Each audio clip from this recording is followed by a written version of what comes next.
Yes, we understand that you were at a United Nations sponsored event where over 200 participants have to go through a grilling contest, and you made Zimbabwe proud by winning excellent award.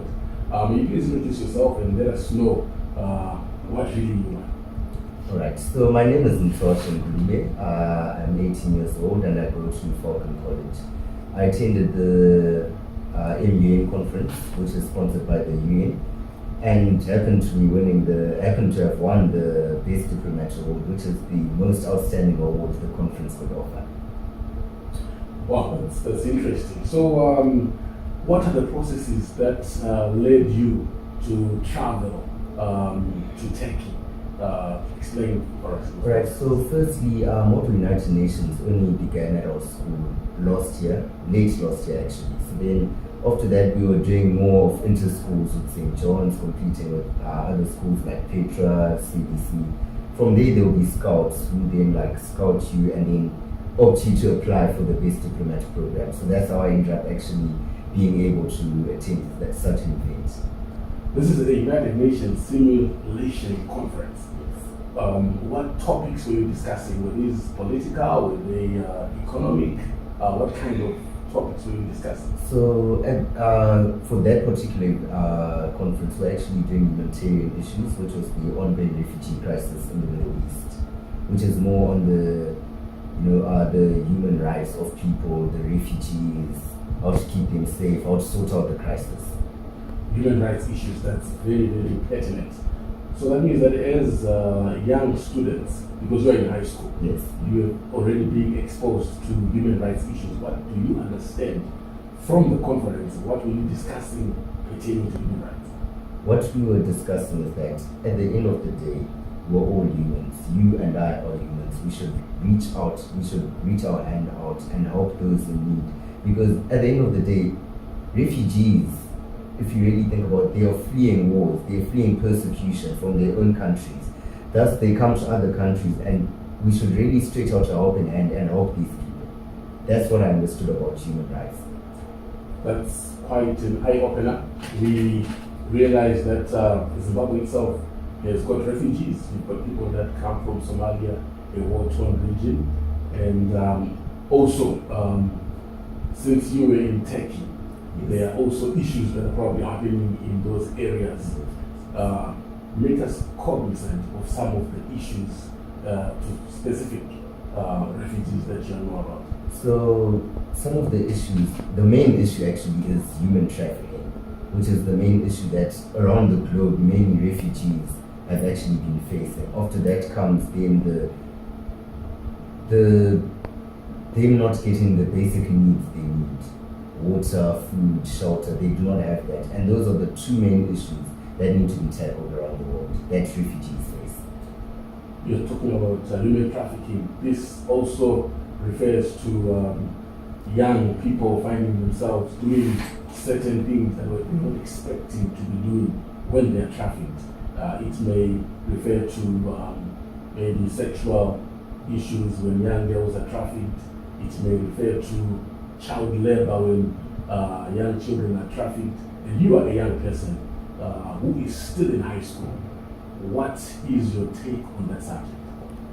My take really is that as humans we can do better. We should aim to do better. We should aim to get these people who are involved in human trafficking schemes. They should obviously be arrested, they should be found out, and we should definitely protect people who are victims of human trafficking. You in Istanbul, tell us your experience. Did you get to get a city tour done? The United Nations should be able to perhaps climatize you, young students. Tell us about that. Really, I really enjoyed the conference. The whole experience was great. What stuck out to me most is the networking, because bear in mind I'm in high school, but in the simulation there are people who actually work in the UN. There are people who have their master's degrees in certain subjects and everything. And then obviously after being in a General Assembly simulation, it's really an eye-opening you can actually choose that you have a passion for this career in the future and all. To sum up everything, we actually did end up being on a city tour. We viewed around Istanbul and visited one of the mosques actually. That was one of the highlights. Wow, that's very exciting. Another thing, there is an issue of governmental and non-governmental issues coming together.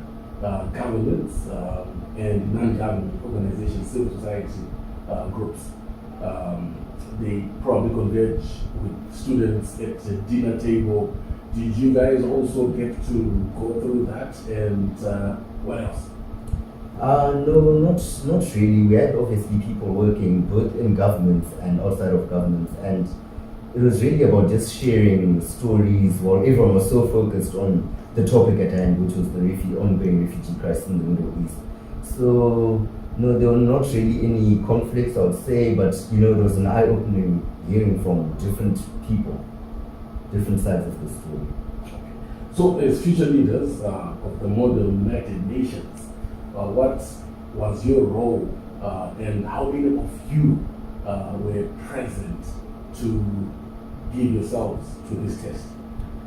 So my role was, I actually had to represent South Africa as my simulation country because Zimbabwe was taken. From there, what happens in the model UN, we have to form blocks and all. So there were roughly about 16 of us in a block, and our main point was to come up with a resolution that comes up with a solution to the ongoing crisis. Okay, I think we really thank you for your time. Your last words, your words of encouragement to the youngsters that are watching you on what they can learn from your experience. I always go by a quote that says, one day you will not have the time to do all the things you need to do, so do it now. My encouragement to all the youngsters who are watching would be that life is full of opportunities. Life is what you make it. It's your time to step up. It's your time to build a world which you want to live in, which you would want to see your grandchildren live in. Thank you so much, for sharing. Thank you so much. It was an honor being here. Thank you so much. So as a delegate, what we had to do is do research on our simulation country. Mine being South Africa, I had to research on where they stand, actually know everything about them and embrace their culture as a whole. From then you go up and you give a diplomatic stance speech, which is the speech on your diplomatic stance, and that is really the key part of the whole conference, because that is what builds your character or it's going to destroy it. From then, people will listen to you, people might nominate you as block leader. In my case, that is what happened. I've been told that my speech was it was emphasizing the key. It was talking about things people could feel but could not express themselves. From then, people go into negotiation, into debate sessions, how they normally would in the UN. From then that's when this award comes out, the Best Diplomats Award, which is the highest award we could get at the conference, which is there at offer. It goes for leadership, for participation, for negotiation, and for good public speaking skills.